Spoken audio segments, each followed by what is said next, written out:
अधिक मास विशेष ऑफर्स फक्त कैलास अडगावकर ज्वेलर्समध्ये.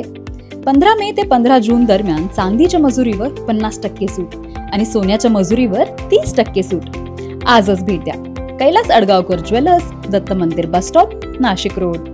दिंडोरीतल्या चिंचखेड येथे बिबट्याने 2 नागरिकांवर हल्ला केल्याची घटना 3 दिवसांपूर्वी घडली होती आणि यामध्ये रमेश रंगनाथ पांडे, अक्षय अनिल पगारे हे जखमी झाले होते. या संदर्भात नाशिक सिटी न्यूजने बातमी प्रसारित केली होती.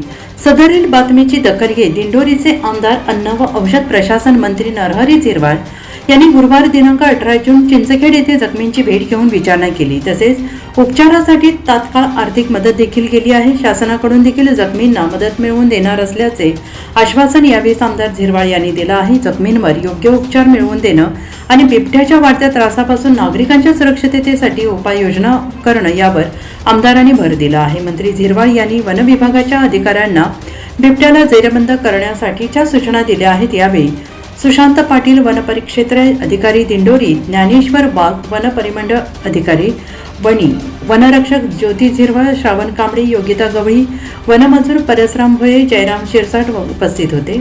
वन विभागाच्या वतीनं विविध ठिकाणी 4 पिंजरे लावले असून चिंचखेड येथील बिबट्याला जेरबंद करण्यासाठी वन विभागाने तात्काळ उपाययोजना सुरू केल्या आहेत. NCN न्यूजसाठी तुषार झेंडाबाई, दिंडोरी.